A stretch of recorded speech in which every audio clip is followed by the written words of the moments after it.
Hi, hello! Good morning po sa inyong lahat. God is good all the time. And God is good.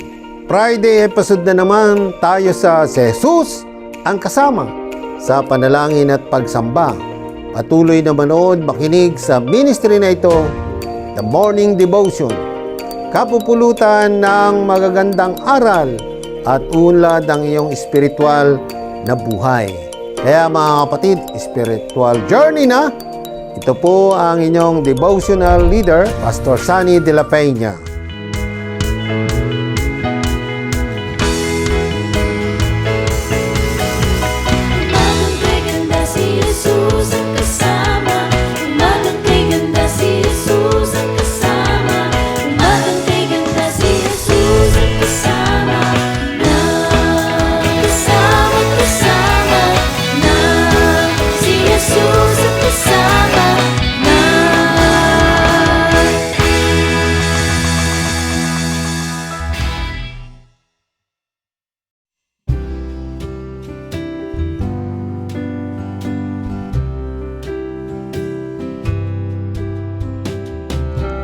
Amazing grace, how sweet the sound that saved a wretch like me.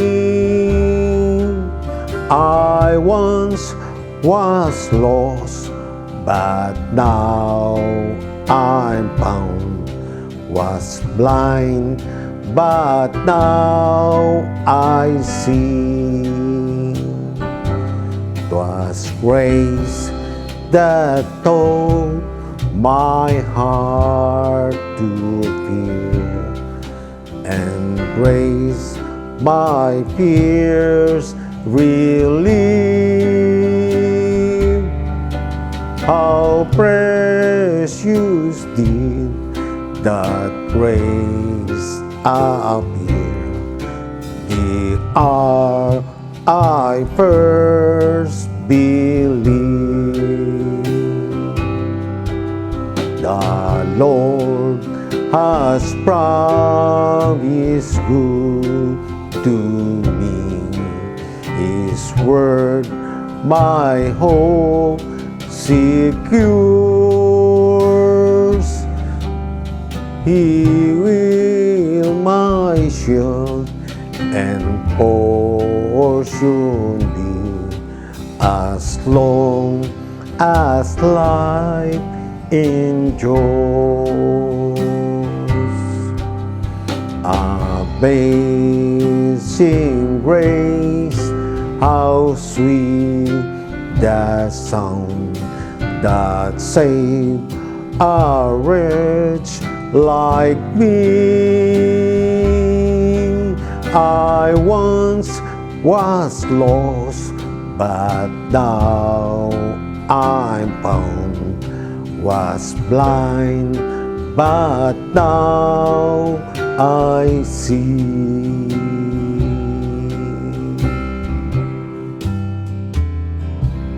Tayo po'y sumandaling manalangin.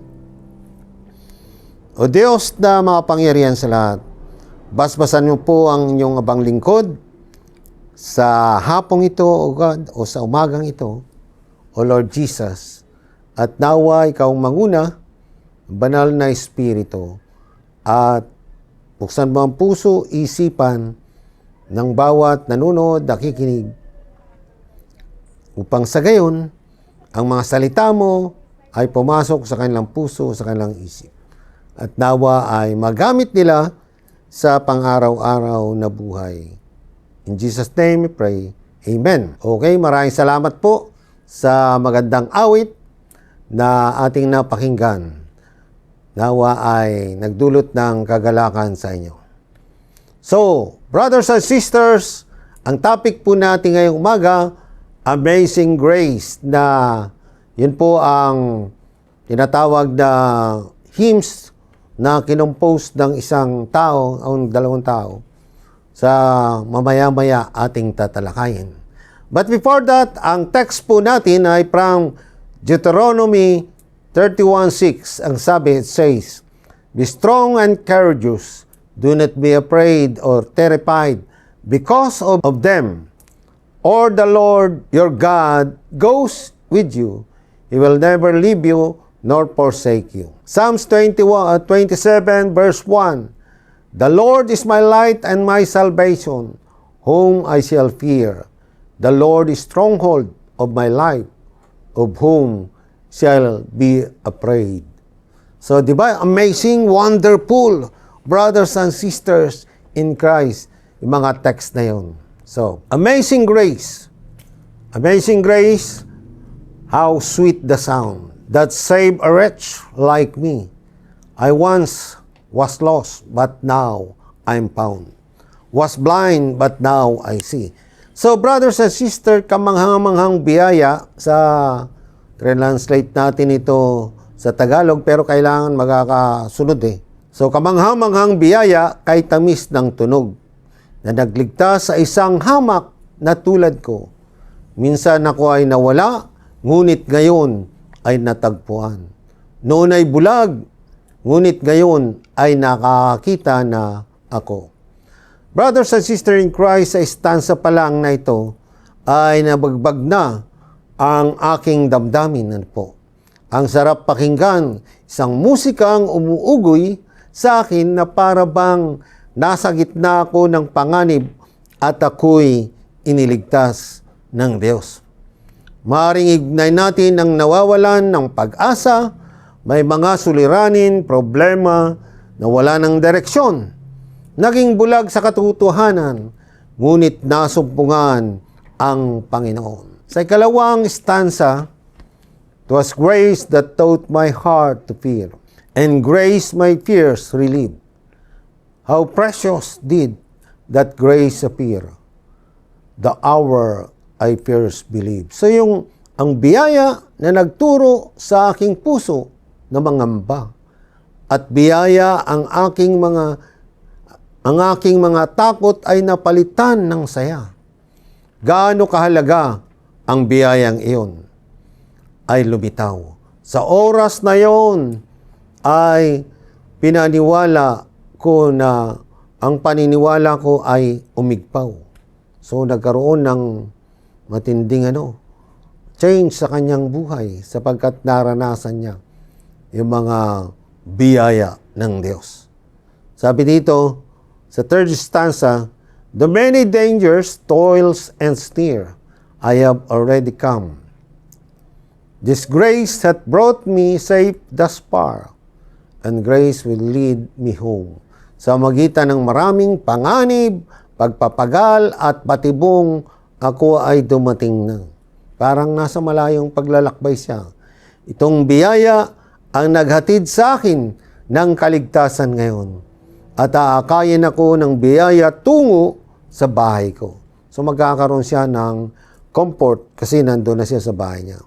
Yung salitang biyaya o grace ay hindi mawala-wala sa kantang ito, na kung saan ang magandang isipin at isa puso, ito ay galing sa Diyos. Sabi pa dito, we've been there 10,000 years, bright shining as the sun, with no less days to sing God's praises than we first began. Kung tayo ay naroon 10,000 taong nakaraan na nagniningning na parang araw, kapos na ang mga panahon ng araw para umawit ng papuri sa Diyos kaysa noong una tayong nagsimula. Amazing grace talaga, mga kapatid. How sweet the sound that saved a wretch like me. I once was lost, but now I am found. Was blind, but now I see. Nulit natin, kamanghang biyaya, kay tamis ng tunog na nagligtas sa isang hamak na tulad ko. Minsan ako ay nawala, ngunit ngayon natagpuan. Noon ay bulag, ngayon nakakakita na ako. Brothers and sisters, may history pala ito. May istorya pala ang Amazing Grace. Amazing Grace is a Christian hymn published in 1779, written in 1772 by English Anglican clergyman and poet John Newton, 1725-1807. It is an immensely popular hymn, particularly in United States, where it is used for both religious and secular purposes. Isinulat ni Newton ang mga salita mula sa personal na karanasan. Lumaki siya ng walang anumang partikular na paniniwala sa reliyon. Ngunit ang kanyang landas sa buhay ay nabuo sa pamagitan ng iba't ibang mga twist at pagkakataon na kadalasang ginagawa ng mga reaksyon ng iba na kung saan ano ang kanilang kinuha bilang kanyang suwail na pagsuway. Siya ay pinilit sa serbisyo sa Royal Navy at pagkatapos umalis sa serbisyo, siya ay naging kasangkot sa kalakalan ng alipin sa Atlantiko, yung slave trade. Noong 1748, sa kanilang paglalakbay, isang marahas na bagyo ang humampas sa kanyang sasakyang dagat. Sa baybayin ng County Donegal, Ireland, nang napakatindi anupat, tumawag siya sa Diyos para sa awa. Habang sa sandaling ito'y minamarkahan ng kanyang espiritual na pagbabagong loob, pinagpatuloy niya ang pangangalakal ng alipin. Ito yung, yung slave trade, yung mga tao kinakalakal po, binebenta. 1754 to 1755. Nang tuluyan niyang natapos ang paglalayag, nagsimulang mag-aral si Newton ng theology, Christian theology, at kalaunan naging isang abolitionist. Yung abolitionist ay a person who favors abolition of a practice or institution, especially capital punishment, formerly slavery, abolitionist movement. So, bagamat ganon, ay naordinahan sa Church of England noong 1764 si Newton. Siya ay naging curate. Ibig sabihin ng curate ay a member of clergy engaged as assistant to a vicar, rector, or parish priest ng Olney, Buckinghamshire, kung saan nagsimula siyang magsulat ng mga himno kasama ng makata na si William Cowper. Yan. Ang Amazing Grace, yan ang sinulat nila. Sinulat upang ilarawan ang isang sermon sa araw ng bagong taon noong 1773. Hindi alam kung mayroong anumang musika na sumubaybay sa mga talata. Maaaring ito ay chanted ng congregation. Nagdibo ito sa print noong 1779 sa Newton's and Cowper's Olney Hymns, ngunit hindi gaanong sumikat sa England. Sa Estados Unidos, sa US, ang Amazing Grace ay naging isang tanyag na kanta. Ginamit ng mga ngaral ng Baptist at Methodist bilang bahagi ng kanilang pag-ebanghelyo, lalo na sa American South noong Second Great Awakening noong unang bahagi ng ika-19 na siglo. Ito ay nauugnay sa higit na 20 melodies. Noong 1835, itinakda ito ng Amerikanong kompostor na si William Walker sa tune na kilala bilang New Britain. Yan. Sa isang format na ng tala ng hugis in a shape note format. Ito ang bersyon ng pinakamadalas kantahin ngayon. Brothers and sisters, ang hamon sa atin, narito tayo o tayong mga lingkod ng Diyos, gumaganti tayo sa pagmamahal na ibinabahagi sa atin ng Panginoon. Ang ating mga salita, ang mga kilos at mga plano ay tinataas natin sa Diyos. Gamitin mo yan, kapatid, sa ikalwalhati ng Diyos. Dambana natin sa mundo ang pangalan ng Panginoon. Turuan po sana tayo ng banal na Espiritu na umunlad sa halimbawa ng aming Panginoong Jesucristo. Ang iyong dakilang lingkod na lumimot sa kanyang sarili. Nag-alay ng kanyang buhay para sa ating kaligtasan. Walang iba kundi ang ating Panginoong Hesukristo. It's amazing, di ba? Talagang napakabuti ng Diyos. Nalay niyang kanyang sarili for us. So amazing grace. Niligtas tayo gaya ng istorya ni Newton. To God be the glory. Amen. So brothers and sisters, shout out sa lahat ng may birthday at wedding anniversary. Yan. Tayo po'y manalangin. O Diyos na mga pangyarihan, dinadalangin ko ang may mga birthdays from Friday to Sunday, O Panginoon. Ingatan at pagpalain mo sila sa kanilang buhay, bigyan ng maraming buhay, O Panginoon. Ikaw ang manguna sa kanila. Gayon din ang mga nagdaraos ng anibersaryo ng kanilang kasal, O Panginoon. Nawa ay ang kanilang pagsasama ay lalong maging matibay, matatago, Panginoon, at bigyan pa ng maraming taon ng pagsasama. Kaya Lord, pangunahan mo ang iyong abang lingkod, maging ang mga nanonood, nakikinig, at pagpalain mo sila sa kanilang buhay, O Panginoon. Sa iyo, Diyos, ang papuri at pasasalamat. In Jesus' name, Amen. Yan. O ayan, dumating na naman ang oras na pansamantala tayong magpapaalam sa si Jesus ang kasama. Magbabalik tayo sa susunod na Friday.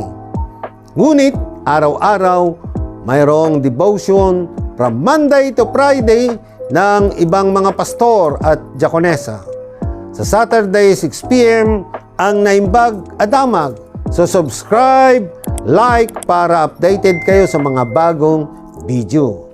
At ito po ang inyong Pastor Sunny de la Peña nagsasabing, be happy. Yan, lagi lang tayong masaya. Bye-bye!